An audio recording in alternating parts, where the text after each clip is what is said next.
पश्चिम Asia में उठा जंग का ये तूफान अभी कितनी तबाही मचाएगा, इसका आकलन करना बेहद मुश्किल है। लेकिन इस जंग की जो तस्वीर बनी है वो यही बता रही है कि बढ़त भले ही अमेरिका और इजराइल के पास हो, लेकिन जीत अभी कोसों दूर है। ईरान की कमजोर होती सैन्य ताकत के बावजूद उसके मिसाइल, ड्रोन और प्रॉक्सी हमले लगातार चुनौती बने हुए हैं। हर दिन नए मोर्चे खुल रहे हैं और जंग सीमाओं से निकलकर पूरे क्षेत्र को अपनी चपेट में ले रही है। यही वजह है कि ये संघर्ष अब छोटा नहीं बल्कि लंबी और खतरनाक लड़ाई का संकेत बन चुका है, क्योंकि सारी कहानी पावर की है।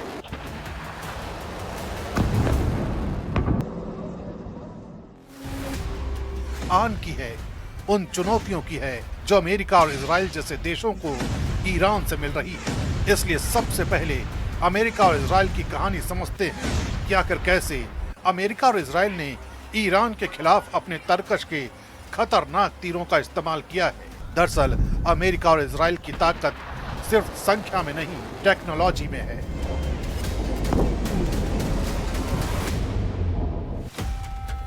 आसमान में सबसे बड़ा हथियार अमेरिका का B-2 स्पिरिट स्टेल्थ बॉम्बर, जो बिना रडार में आए सीधे टारगेट पर वार करता है। इसके साथ ही F-35 और F-22 जैसे 5th जनरेशन फाइटर जेट्स जो अमेरिका के हैं, हवा में पूरी बढ़त दिलाते हैं। वहीं इजराइल के पास F-35 एडिर है, जो खास तौर पर मॉडिफाइड है और दुश्मन के एयर डिफेंस को चकमा देने में माहिर है। जमीन पर प्रिसीजन स्ट्राइक्स के लिए जेडैम और टॉमाहॉक्स क्रूज मिसाइल जैसे अमेरिकी हथियार हैं, जो सैकड़ों किलोमीटर दूर से सटीक निशाना लगाते हैं। वहीं इजराइल का आयरन डोम और एरो सिस्टम जो मिसाइलों को हवा में ही खत्म कर देता है। यानी यह जंग सिर्फ ताकत की नहीं, टेक्नोलॉजी की है, जहां हर हथियार स्मार्ट है, सटीक है और घातक भी।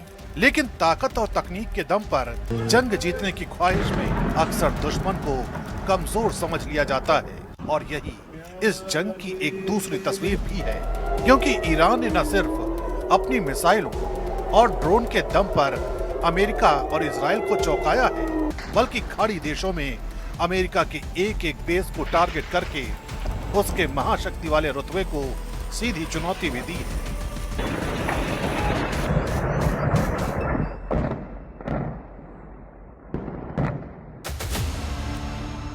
क्लस्टर बमों से हमला हो या मिसाइल पावर का खुलकर इस्तेमाल, ईरान ने जहां चाहा वहां वार किया।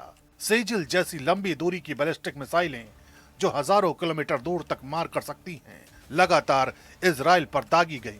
इसके साथ ही सैकड़ों की संख्या में कामिकाजे ड्रोन जो सीधे टारगेट से टकराकर तबाही मचाते हैं। यही वजह है कि एयर डिफेंस के बावजूद कई हमले जमीन तक पहुंचे। यही नहीं, ईरान का प्रॉक्सी नेटवर्क भी अमेरिका और इजराइल के लिए रास्ते की दीवार बन गया है। ये नेटवर्क ईरान की सबसे बड़ी ताकत माना जाता है, जो इस जंग को कई मोर्चों पर फैला रहा है। लेबनान में हिजबुल्लाह उत्तरी इजराइल पर लगातार रॉकेट और ड्रोन हमले कर रहा है, जिससे इजराइल को अपनी सेना दो हिस्सों में बांटनी पड़ रही है। इराक में ईरान समर्थित मिलिशिया अमेरिकी बेस और एम्बेसी को टारगेट कर रहे हैं। ये हमले ग्रीन जोन तक पहुंच चुके हैं। यमन में हूथी विद्रोही रेड सी में जहाजों और समुद्री रास्तों पर अटैक कर रहे हैं, जिससे ग्लोबल शिपिंग प्रभावित हो रही है। यानी ईरान सीधे ही नहीं बल्कि चारों तरफ से घेर कर वार कर रहा है। यही मल्टी फ्रंट दबाव अमेरिका और इजराइल के लिए सबसे बड़ी चुनौती बन गया है। और यही ईरान की वो रणनीति है जिसने इस जंग को बहुत हद तक एक तरफा होने से रोक दिया है।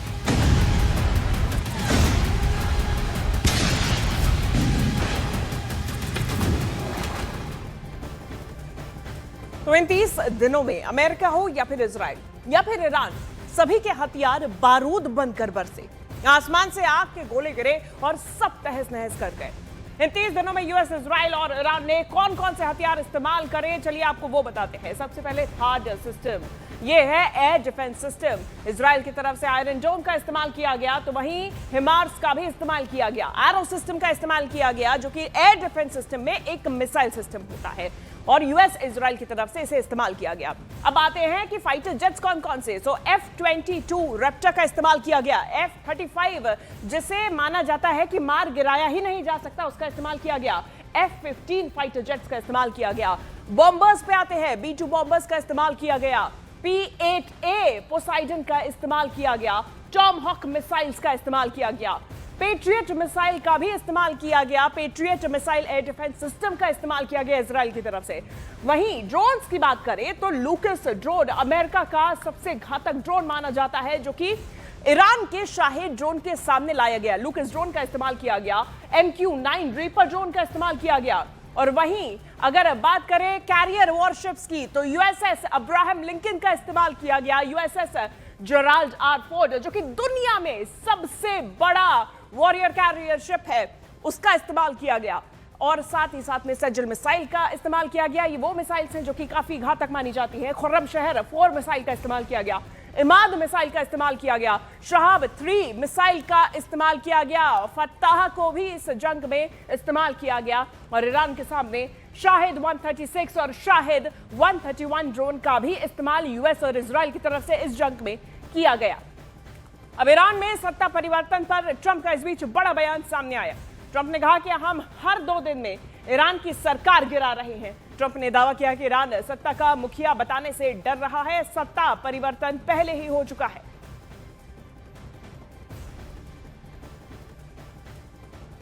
I guess we change the regime. The regime gets blown up every 2 days. No, everybody's afraid to announce who's the head. We don't even know who the hell the leader is. So I think we have regime change already, but बड़ी जानकारी इस बीच सामने आ रही है। Iran के हमले में 10 अमेरिकी सैनिक घायल होने की जानकारी सामने आई। ईरान लगातार हमला कर रहा है और सऊदी अरब के प्रिंस सुल्तान एयरबेस पर ईरानी हमला देखा गया। CBS न्यूज के हवाले से बहुत बड़ी जानकारी सामने आई और ये जानकारी सामने आई कि जो यूएस एयरबेस थे वहां पर ईरान का हमला देखा गया और 10 अमेरिकी सैनिक घायल हुए हैं। ये तस्वीर सामने आई है। ये सऊदी अरब पर प्रिंस सुल्तान एयरबेस है, यूएस अमेरिकी एयरबेस है ये। और यहाँ पर जो हमला हुआ ईरान का, इसमें 10 यूएस सैनिक के घायल होने की जानकारी सामने आई है। ईरान के हमले में 10 अमेरिकी सैनिक घायल हुए और ये जो इलाका है ये सऊदी अरब के प्रिंस सुल्तान एयरबेस पर ईरानी हमला देखा गया। CBS न्यूज के हवाले से ये बहुत बड़ी जानकारी सामने आई। ये तस्वीर सामने आई है। ईरान की तरफ से प्रिसीजन स्ट्राइक का इस्तेमाल किया गया और सीधा हमला दागा गया है इस यूएस एयरबेस पर।